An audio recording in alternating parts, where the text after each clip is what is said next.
Boa noite a todos.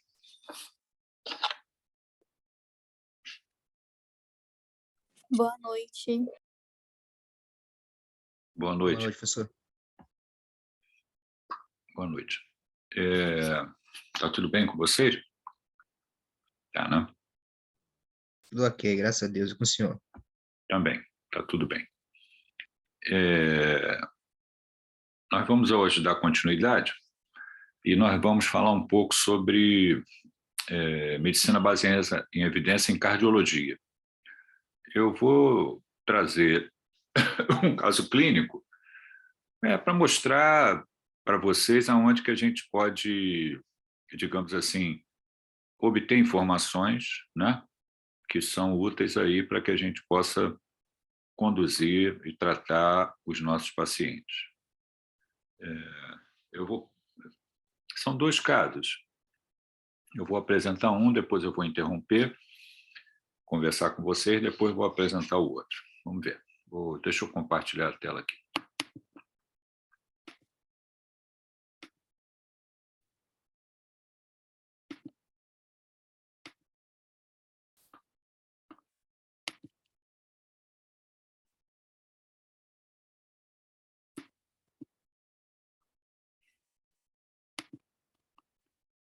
Muito bem.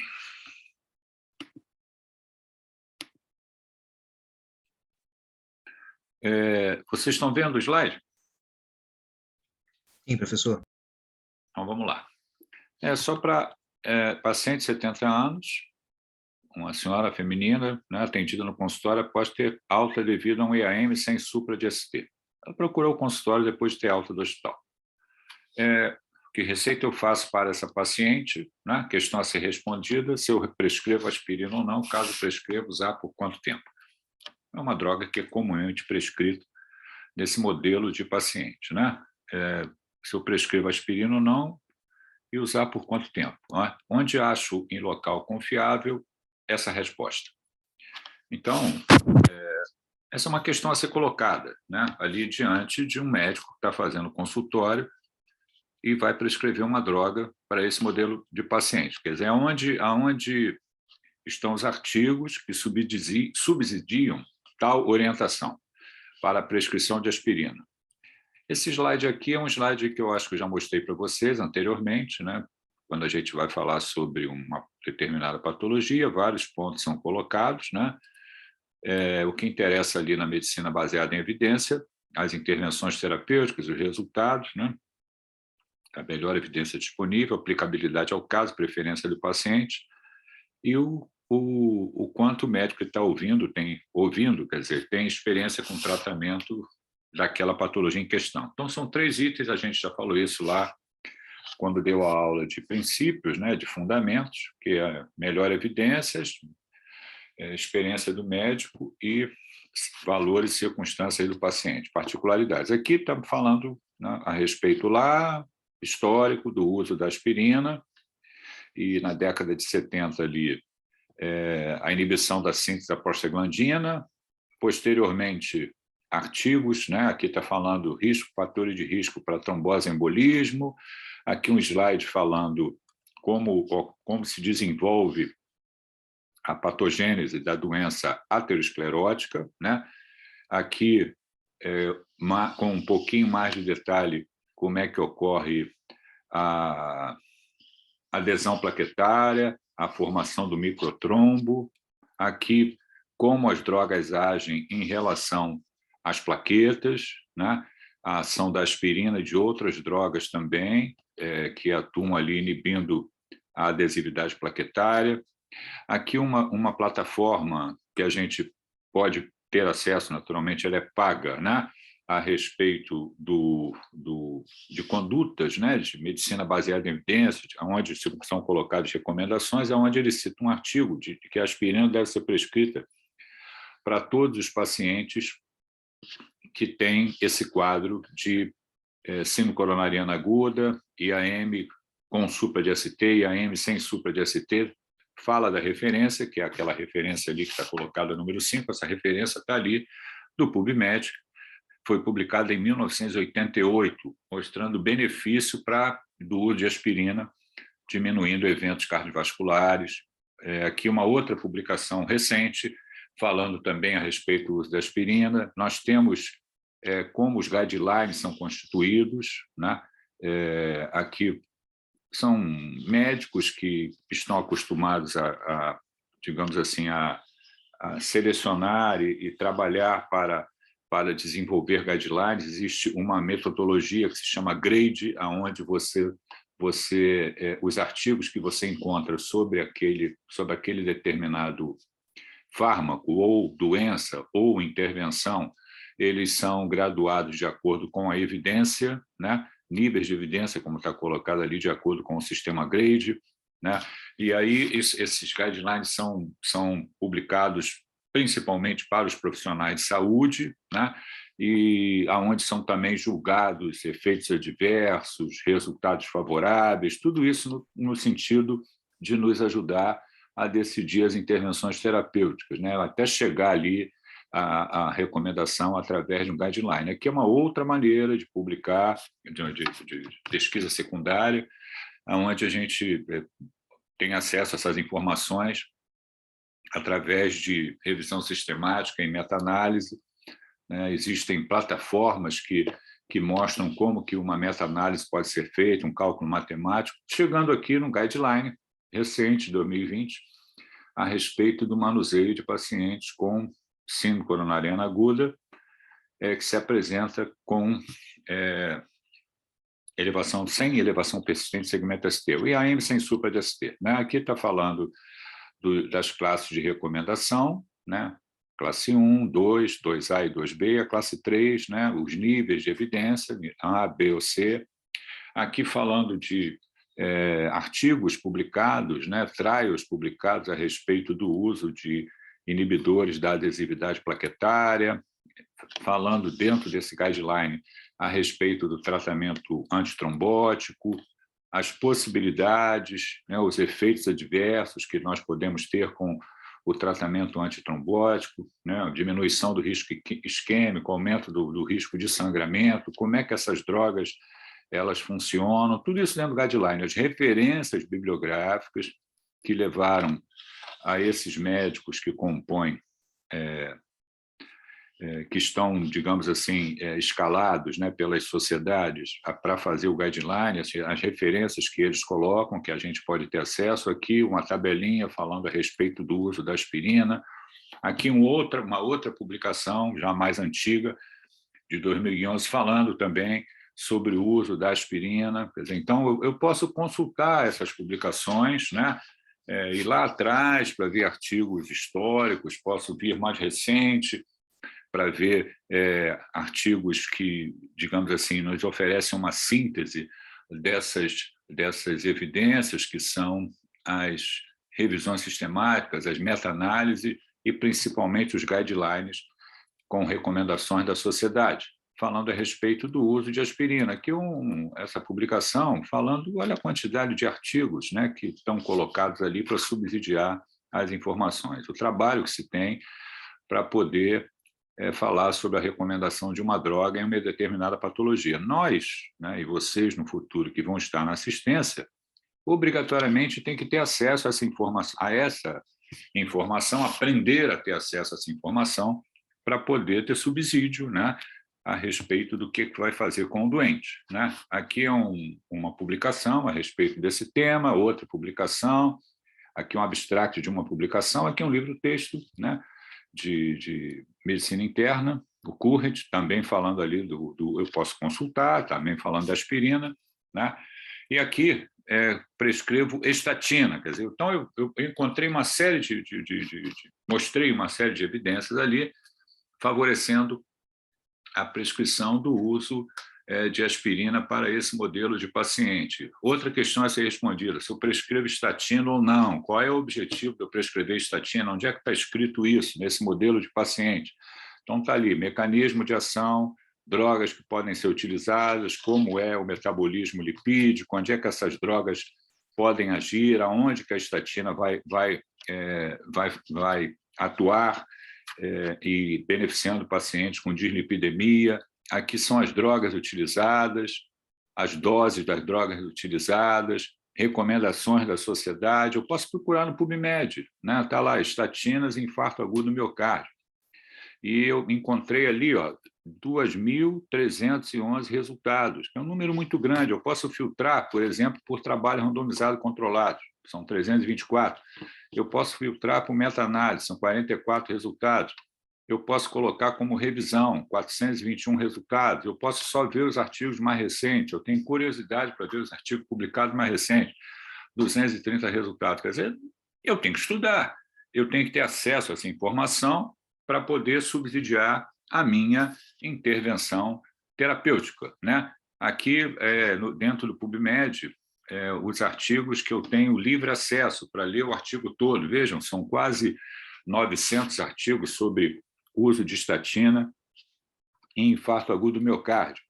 Aqui dentro do guideline, falando sobre o uso de estatina e outras drogas, com as referências bibliográficas. Aqui já dentro do guideline, as recomendações, aonde está apontado ali os artigos para essas recomendações serem feitas, né? E aqui, vamos complicar um pouquinho. Familiar, médico da paciente faz contato por telefone ao final da consulta e informa que a paciente tem úlcera duodenal e fez sangramento digestivo há um mês. E também, quando fez uso de estatina, há 6 meses apresentou grande fraqueza muscular e, no laboratório, prova de função hepática alterada. Quer dizer, o colega médico liga para mim e fala assim, as 2 drogas que eu quero prescrever, problemas. Uma, em relação ali à presença de úlcera duodenal, e o paciente fez sangramento digestivo, e a outra, a respeito de problemas em relação à prova de função hepática, né, quando fez uso de estatina há 6 meses. Como é que eu resolvo isso? Vou resolver através de procura de evidência científica, né? E agora, o que eu faço? Está lá também no guideline, quando é que eu uso inibidores de bomba de prótons, né? A terapia, a dupla antiagregação plaquetária em pacientes com alto risco de sangramento, como é que eu faço? Aqui uma publicação que fala sobre isso, diminuindo o tempo de uso dessas drogas nesse modelo de paciente que tem risco de sangramento alto, critério para risco de sangramento alto, como é que a gente pode abordar esse doente a respeito de terapia antitrombótica, como é que eu posso ter, como é que eu posso prescrever drogas para tratar pacientes com dislipidemia em pacientes intolerantes à estatina. Também está lá no guideline, o que eu faço com um doente que não deve ou não pode usar a estatina. Tem outras opções que estão escritas ali também para controle dos níveis de LDL desses doentes, né? Então, com as referências bibliográficas. Vejam, a informação que eu preciso, né, para tratar um doente comum, ali no consultório, drogas que comumente são prescritas, né, e também, quando eu coloquei ali no sentido de complicar a situação, sobre o uso das drogas, né, ali a respeito da paciente ter apresentado sangramento digestivo e ter apresentado prova de função hepática alterada quando usou estatina, quer dizer, se isso também eu posso procurar essa informação e encontrá-la e decidir o que eu vou fazer, né? Então, isso faz parte da vida do médico. Ele vai sempre ter que ir atrás de informação qualificada. Ele vai sempre ter que procurar evidência científica. Isso é obrigatório, né? Não tem como fugir disso. Isso é o dia a dia do médico, né? Naturalmente, quando os casos se repetem, né? E isso acontece, embora os doentes sejam diferentes, porque têm suas particularidades, mas as doenças elas podem ser semelhantes, eu vou acumulando experiência, né? Mas não adianta só a experiência de prescrever, também ter a experiência de ver como é que o doente evolui e também a experiência de ter lido, de ter estudado com um pouco mais de profundidade, pelo menos aquela área do conhecimento que eu decidi me dedicar, né? Alguma pergunta sobre o que eu falei? Acho que não, professor. Não. Eu estou mostrando para vocês, né, aonde o médico vai ter acesso às informações para poder exercer uma boa prática médica, né? Ele não pode aprender medicina porque outra pessoa falou para ele, ó, prescreve estatina. Não existe isso, né? Isso só é válido aí enquanto vocês estão fazendo o curso. Acabou o curso e durante o curso vocês vão aprender a ser autodidatas, né? Ainda mais nos dias atuais, com a facilidade de obter informação, né? Mais adiante, vocês vão receber ali nas suas atividades profissionais, no seu consultório, uma pessoa da indústria farmacêutica que vai lá, é o famoso propagandista, né? Que vai levar lá um remédio que foi lançado, vai deixar umas amostras grátis para você usar. Não cabe ao médico fazer prescrição de doente porque o propagandista falou que aquilo é bom. Isso é um absurdo, né? Ninguém vai ter influência sobre prescrição de médico através de opinião de propagandista. Lógico que a gente vai tratá-lo bem, ele quer deixar ali umas amostras grátis, não há problema nenhum, isso faz parte ali da atividade profissional dele. O laboratório quer divulgar o uso ali, quer ampliar o uso daquela medicação, sem problema. Se for uma medicação boa, adequada, tem lá evidência científica, e isso está mostrado na literatura, nada demais que a gente venha a prescrever, né? Levando em conta vários aspectos ali relacionados a uma prescrição. Então, o médico tem essa característica, né? Essa autonomia para ele decidir o que vai prescrever, mas isso tem que ter, digamos assim, subsídio científico para quando ele for exercer a sua atividade profissional. Vocês estão entendendo o que eu estou falando? Não há nenhuma pergunta?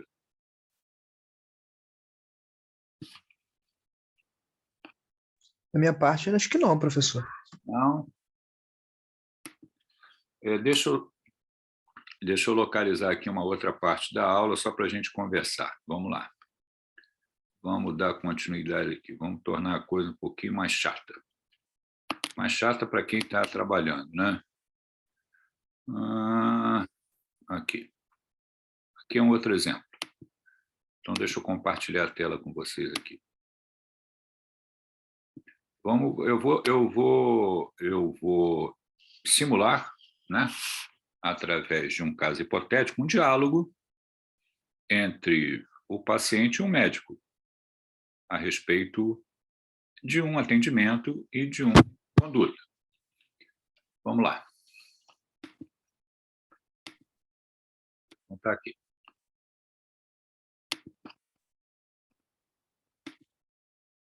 Estão vendo o slide?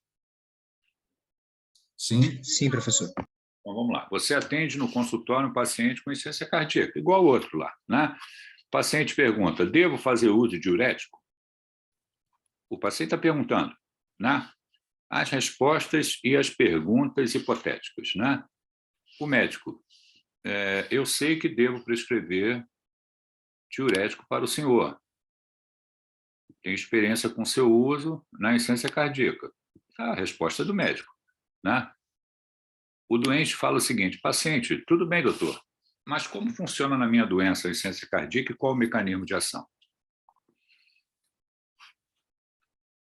Isso vou interromper, isso é o direito do paciente. É um direito, eu quero saber, né? Você vai me prescrever um remédio.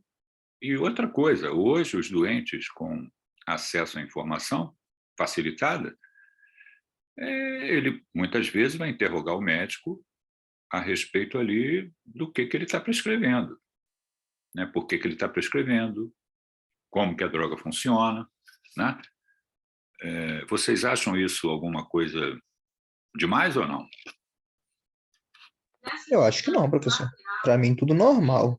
Normal. Ideal até, de certa forma. Normal. Então, vamos lá, vamos voltar. Só para a gente dar um andamento. Tudo bem, doutor, mas como funciona na minha doença? Qual o mecanismo de ação? Aí o médico vai responder o seguinte, bom, funciona eliminando líquidos que acumulam no seu organismo devido à insuficiência cardíaca. Quer dizer, ele deu uma resposta, assim, genérica, né? O diurético vai fazer com que os líquidos sejam eliminados que foram acumulados por causa da insuficiência cardíaca. Aí o paciente chato, pode me explicar melhor, doutor? Quando ele fala pode me explicar melhor, você pode entrar ali para falar como é a doença propriamente, né? O que significa a insuficiência cardíaca, a patogênese da insuficiência cardíaca, que leva ao acúmulo de líquido, né? Isso pode trazer consequências, digamos, ruins para o paciente, e o uso de diurético trazem benefícios. Aí o paciente, onde e como os diuréticos agem, doutor? Como é que eles vão funcionar, né? Em relação à droga que eu estou prescrevendo, a furosemida, ela age da seguinte maneira. Então, ele está dando uma explicação solicitada pelo paciente a respeito da prescrição de um diurético, de como que a furosemida age. O doente está perguntando. Muito bem. Eu vou melhorar dos meus sintomas, doutor? O paciente perguntando. Sim, os sintomas devem melhorar. O médico respondeu, tipo assim, problemas estão sendo resolvidos ali com o diálogo, né? Existem efeitos adversos com o uso dessa medicação, doutor? O paciente perguntando. O médico, sim, podem ocorrer. Paciente, existe alguma forma de monitorização de evitar esses efeitos adversos, doutor? Está querendo ter detalhes em relação a isso. Sim, fazendo controle laboratorial, né, a respeito de distúrbio eletrolítico. É uma possibilidade ali de nós evitarmos excesso do uso de diuréticos, efeitos deletérios relacionados ao seu uso. Eu preciso tomar outras drogas para tratamento da insuficiência cardíaca ou só o uso da furosemida basta, doutor? Quer dizer, tem alguma outra coisa a ser prescrita? Sim, outras drogas devem ser associadas no seu caso. Por que motivo, doutor, só o diurético não basta? O uso de algumas drogas é importante na insuficiência cardíaca devido ao impacto nos desfechos. Mais uma resposta genérica. Aí o doutor pode me explicar melhor o que significa impacto nos desfechos? Eu vou morrer de qualquer jeito, com ou sem tratamento?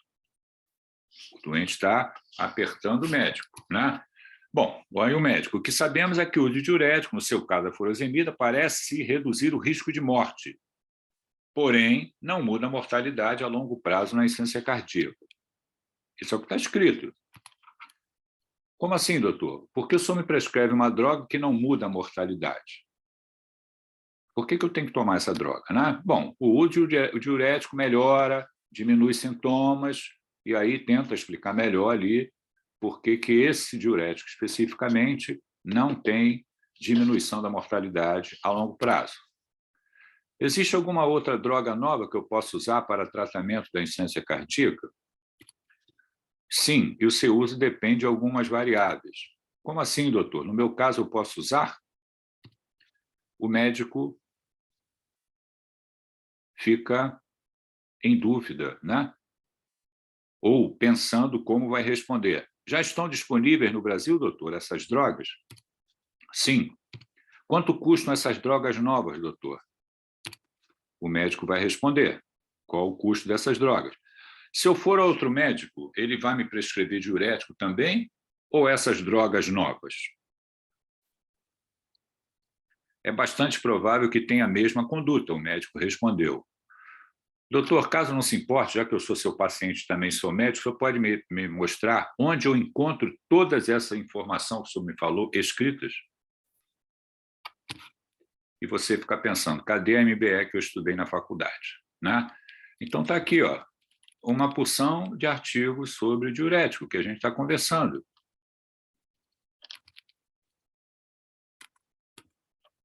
Vejam, eu estou simulando aqui um paciente que está interrogando o médico a respeito do que está sendo prescrito para ele.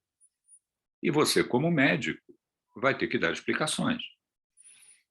Você vai dizer o quê? Eu estou prescrevendo porque eu sou médico e você tem que tomar o remédio. Ele vai levantar da cadeira e vai procurar outro médico. Ele não vai aceitar esse tipo de informação. Então, a nossa conduta terapêutica, ela obrigatoriamente tem que estar baseada em dados científicos. Isso é sempre feito. E não somente tem que estar baseada, você tem que saber, porque caso você seja questionado, você tem que ter resposta. E tem que ser uma resposta com lógica, não pode ser uma resposta arrogante, né? Semana que vem eu vou te responder, deixa eu dar uma olhadinha aqui para ver melhor isso e já te falo. Lógico que você não é obrigado a saber tudo, né? Mas o dia a dia você tem que estar, digamos assim, com informações armazenadas para poder conversar com as pessoas e dar explicação. Dentro do hospital nós fazemos isso todo dia. Quando você vai discutir um caso, eu prescrevi tal droga. A pessoa vai, por que, Afonso, você prescreveu essa droga? Baseado em quê? Está escrito aonde isso que você está prescrevendo? Né? Está escrito aonde? De onde você tirou isso? Está inventando? Medicina não fica inventando nada. De onde você tirou isso? Quer dizer, isso faz parte. Faz parte. Eu estou mostrando aqui um diálogo num consultório de um médico com um paciente, que lá no final da consulta ele diz que é médico. E ele quer saber aonde está escrito tudo aquilo que o médico falou para ele. É um direito. Né? Ele pode chegar, eu não vou mais falar com o senhor, que o senhor é um chato. O doente vai sair dali, o senhor também é outro chato. Eu vou procurar outro médico aí que possa me tratar. Não estou ali com confiança no que o senhor está falando. Isso é normal, normal. Eu estou falando para vocês o seguinte, tem que ter subsídio científico para exercer atividade de médico, em qualquer área que você vai ocupar, que você vai se dedicar. E não é difícil ir atrás dessas informações. Vocês vão ter que criar mecanismo para vocês serem, digamos assim, donos do seu desenvolvimento profissional. E procurar essas informações para poder ter subsídio para conversar. Alguma dúvida? Não, tudo certo. Não? E também, além de conversar com o paciente, tem uns nos sites assim da Sociedade Brasileira, de algumas áreas, tem umas cartilhas que é pro paciente. Aí, tipo Isso. assim... É verdade. A informação direcionada para o paciente, né, para esclarecimento do paciente. Né? Ali no guideline, aqueles slides que eu mostrei rapidamente, de constituição de guideline, tem o público-alvo. Né? O público-alvo não, ele é direcionado a quem? Ele é direcionado aos gestores, é direcionado aos pacientes e é direcionado aos profissionais de saúde. Né? Naturalmente com termos diferentes, quando você digamos assim, se identifica como usuário, né, como paciente, para você poder ter acesso à informação. É isso que você está falando, Eduardo? Sim, isso mesmo. Eu acho que isso é saudável, faz parte. Hoje, então, o doente ele, a partir do momento que ele tem um diagnóstico, ele pode encontrar todas as informações ali na web, né? E ir para a consulta já tendo lido bastante coisa, preocupado, né? Se o remédio que vai tomar, que não vai tomar, por quanto tempo vai tomar, como é que funciona aquele remédio, se tem outras opções, se não tem outras opções. Quem vai atender vai ter que convencê-lo ali a respeito do uso de determinadas drogas. Né? E a melhor forma de convencer é através da ciência. Né? O senhor tem que tomar esse remédio porque quando os pacientes fazem uso desse remédio, existem benefícios que estão escritos, que estão publicados, essa droga foi desenvolvida já há vários anos, ou então recentemente, quer dizer, mostrar para o doente que o que você está falando, você tem subsídio, e não, toma isso aqui e daqui a um mês só volta aqui para eu lhe ver novamente. Não, isso não funciona mais. Né? Infelizmente, uma boa parte da nossa população, né, o Brasil é um país desigual, né, tem pobreza de milhões de pessoas, as pessoas são humildes. Então, vão no médico, principalmente no setor público, acho que o médico fica ali quietinho, ouvindo, o médico é o Deus para eles. Né? Mas um paciente normal ele vai interrogar tudo que está sendo orientado, e é um direito dele, e é o que todo mundo devia fazer. Né? E é o que todo mundo devia fazer. Seria mais saudável para todo mundo, né? As coisas que estão sendo orientadas e prescritas, houvesse um diálogo ali entre as partes, né? O médico, o paciente, os familiares do paciente, para que tudo ficasse esclarecido. E o que você coloca, o que você prescreve, está sempre relacionado à ciência, está sempre relacionado às publicações científicas. É exatamente a medicina baseada em evidência, né? Eu posso ter dois, três itens, eu acho melhor esse aqui. Deixa eu ir por esse caminho, tomar essa droga, repetir esse exame, voltar. Mas por quê, doutor? Por isso, por isso, por isso. Né? Isso está escrito, está publicado, é assim que tem sido feito nesses anos recentes. E pronto, né? O senhor pode me mostrar onde é que está escrito? Sem problema. Existem livros, existem artigos, o senhor pode procurar, fique à vontade. Acabou. Diálogo franco, né? Porque você está lidando com uma pessoa esclarecida que quer um pouco mais de detalhe ali da medicação que ele vai tomar, né? Da medicação que ele vai fazer uso.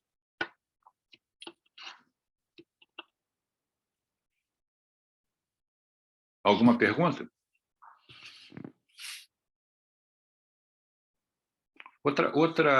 Outro ponto interessante, né, que a gente, é só para ilustrar também, né, é como que a organização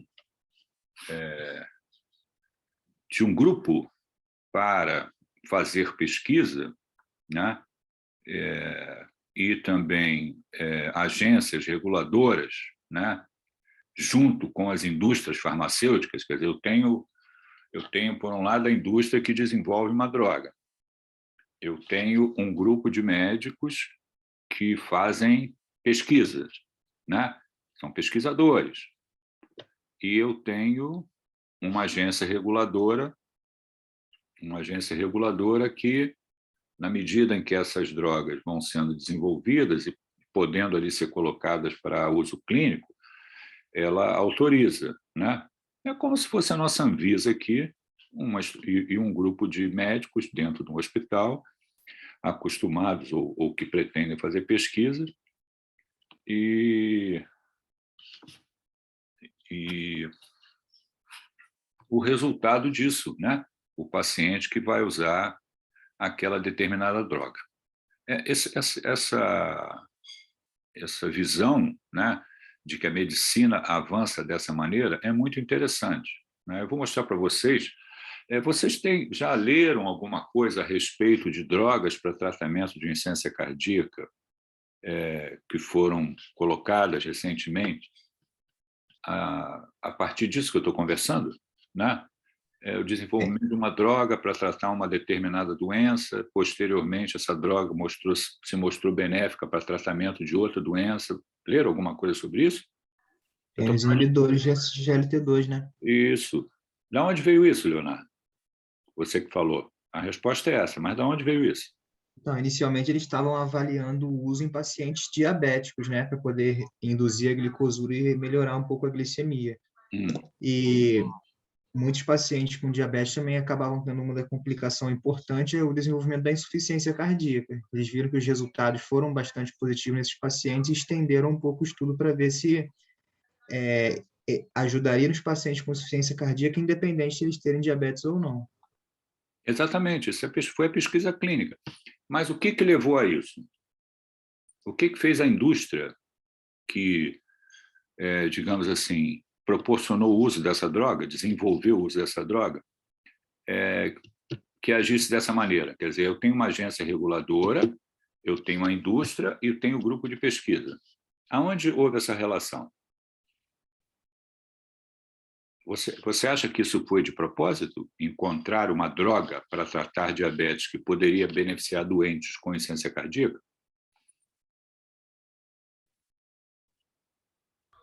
Eu acho que, pelo mecanismo de ação da droga, em um primeiro momento, dá para se pensar de que o benefício seria mútuo para as duas condições.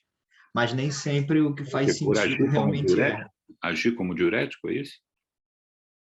Funcionar como... De certa forma, aumenta a glicosura, aumenta a eliminação de volume, ajudaria também.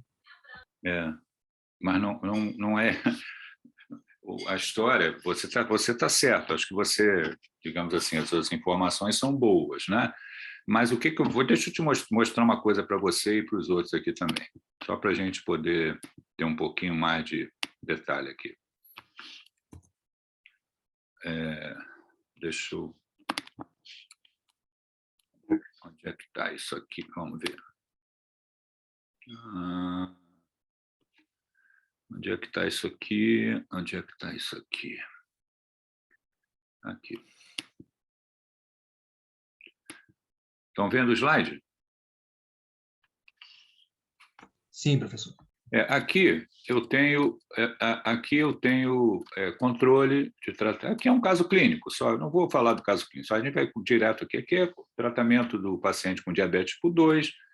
Eu tenho vários processos, né, que podem contribuir ali para a hiperglicemia e o paciente com diabetes tipo 2, várias drogas que podem ser utilizadas. Aqui está falando dessa classe de drogas, que não está nesse slide aqui, ela veio depois, né? Aqui é um artigo sobre isso, falando da classe de drogas, como é que ela funciona, qual é o mecanismo de ação, quais são os benefícios, né? E aqui a pergunta, né? Que é o que a gente está conversando, como uma droga indicada para controle da glicemia pode passar a ser indicada para tratamento da insuficiência cardíaca. Isso está aqui, ó, né? Isso foi uma exigência do FDA em 2016, né? Exatamente, se você ler um pouco mais, se a gente ler um pouco mais sobre isso, né? Nessa publicação, houve drogas utilizadas para tratar, como o diabetes ele coexiste com a doença cardiovascular, quer dizer, muitos doentes com diabetes evoluem com doença renal crônica, com doença cardiovascular e morrem por causa disso, né? Se mostrou uma relação de uma droga anteriormente colocada como disponível que aumentou a morte por doença cardiovascular. Então, o FDA, né, ele obrigou a indústria que, quando lançasse uma droga para tratar pacientes com diabetes tipo 2, né, diabetes tipo 2, acompanhassem os doentes por um período e observasse nesses pacientes, né, os eventos cardiovasculares, a morte por doença cardiovascular, internações e morte por doença cardiovascular. Quer dizer, o que aconteceu com o doente que passou a fazer uso daquela droga?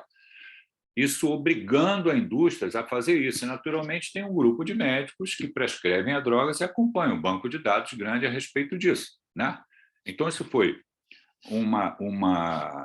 a indústria desenvolveu a droga, o FDA colocou essa exigência, porque anteriormente o número de mortes aumentou com o uso de uma outra droga, e um grupo de médicos, né, que estão, digamos assim, acostumados a incluir pacientes em banco de dados para fazer pesquisa. Então, aqui são trabalhos que foram feitos a respeito, né, e no caso aqui completados, né, com o desfecho cardiovascular com drogas para tratar diabetes tipo 2. Aqui ainda em andamento, né?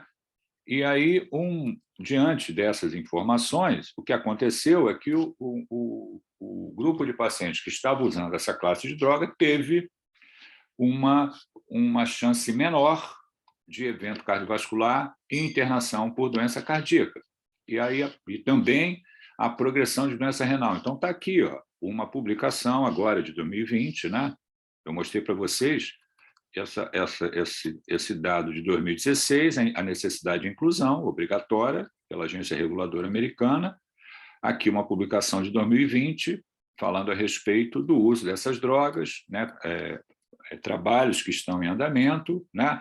Aqui falando a respeito do desenvolvimento da droga, como que ela funciona, e até a aprovação para tratamento de um determinado tipo de insuficiência cardíaca, com fração de ejeção reduzida, e agora, recentemente, a indicação dessa classe de drogas também para pacientes com fração de ejeção preservada, e aqui com fração de ejeção preservada ou levemente reduzida. Publicada agora, 27 de agosto de 2022. Quer dizer, hoje é dia o quê? 28, né? É isso? Não, 29, 30, 31. 29, quer dizer, foi publicado há 2 dias atrás, no New England, esse artigo aqui. Interessante, né? Vejam como é que a ciência avança, né? Levando em consideração desde que a sociedade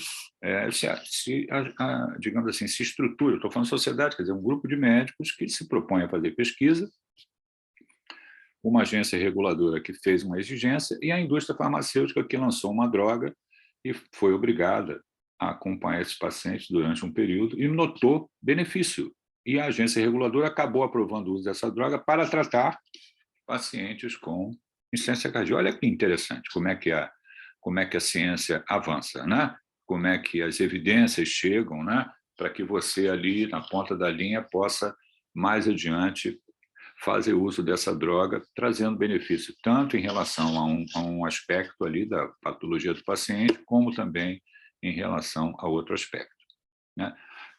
É só procurar informação. É só procurar informação.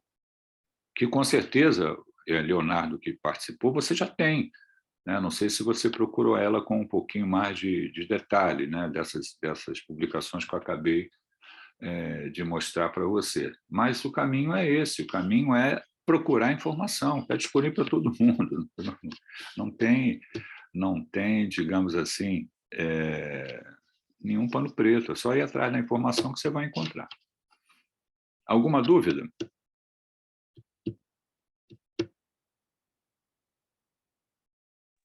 Não, por enquanto não, professor. Não?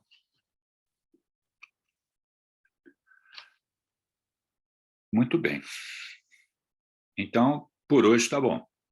Por hoje está bom. A gente falou sobre alguns pontos relacionados aí à medicina baseada em evidência em cardiologia. Isso é um mundo de informação, né? Eu selecionei ali só 2 ou 3 pontos para a gente poder comentar, né?